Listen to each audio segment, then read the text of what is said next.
আজকে চলে আসছি ফরিদপুর পালবাড়ি। এখানে অনেক ধরনের ঠাকুরের মূর্তি রেডিমেড বানিয়ে রাখা হয় এবং কি আপনি কি ধরনের মূর্তি চাচ্ছেন আপনার পছন্দ অনুযায়ী মূর্তি বানিয়ে দেওয়া হয়।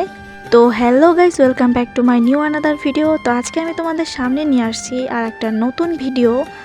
যেহেতু কিছুদিন পরেই সরস্বতী পূজা, তাই আমরাও চলে গেছিলাম একটা সরস্বতীর মূর্তি অর্ডার করতে। শুনেছি এই পালবাড়িটা অনেক সুন্দর সুন্দর মূর্তি বানানো হয়। আমি জায়গাটার নাম ঠিকঠাক জানি না। তো আমরা আমাদের পছন্দ মতো ঠাকুরের ডিজাইন দেখিয়ে সেটাই বানাতে দিয়ে আসি।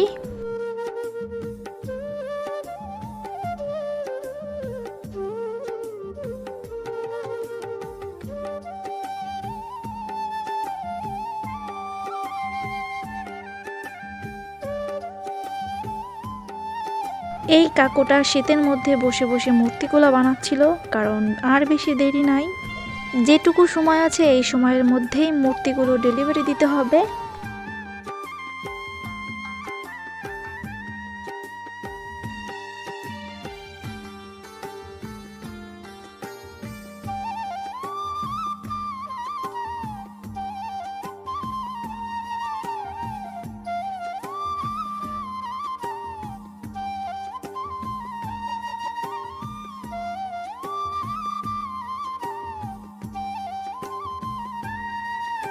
এই ভিডিওটা যে আমিই করছি সেই জন্য আমার থোবরার ভিডিওটাও করলাম। যেহেতু আমি কারো রাতের আকাশের চাঁদ না, তাই আমাকে কালো লাগবে, এটাই স্বাভাবিক। তাই লাইটের ফ্ল্যাশটা মেরে নিলাম। পালবাড়ি থেকে বের হয়ে চলে আসলাম একটা নামকরা চায়ের দোকানে, যার নামটাও আমি জানি না।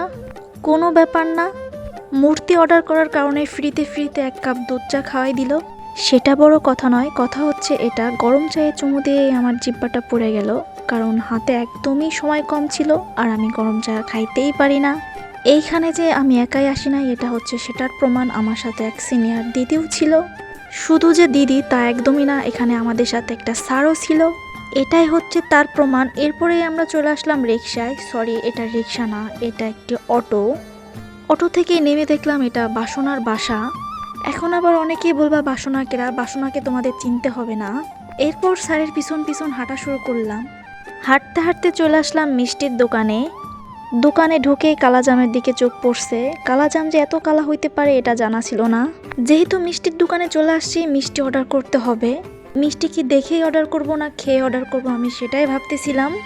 একদিকে আমি মিষ্টি খাওয়ার চিন্তা করতেছি আর অন্যদিকে আমার সিনিয়র দিদি সে সব হিসাব নিকাশ করতেছিল। এদিক ওদিক ঘুরে ফিরে বারবার আমার কালা মেয়ার উপরই নজর যাচ্ছে। দোকানদার আমার হাবভাব ভালো না দেখে দুটো লাড্ডু নিয়ে আসছে। আমার হাতে লাড্ডু দেখে ওই যে বসে থাকা দুইটা ছেলের লোল পড়তেছিল। লাড্ডু পেয়ে তো আমার সিনিয়র দিদি খুব খুশি। আর এই পাশে আমার আর একটা সিনিয়র দিদি ছিল।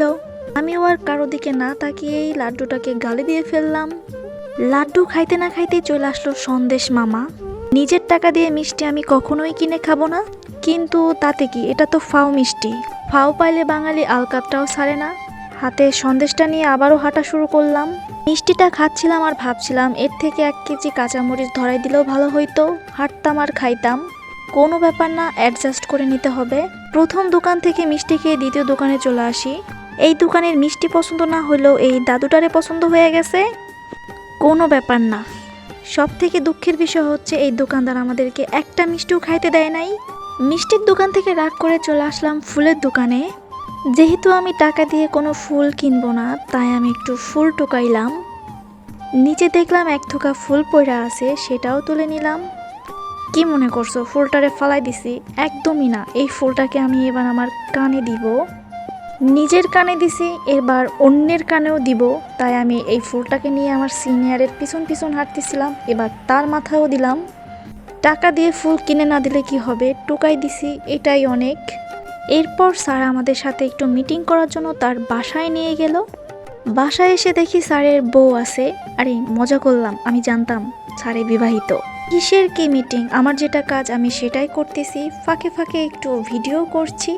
এর একটু পরে দেখি বৌদি আমাদের জন্য চা আর বিস্কিট নিয়ে আসছে, সাথে কলাও ছিল। তো আজকের ভিডিও চা খাওয়া দিয়ে শেষ করলাম। সবাইকে টাটা।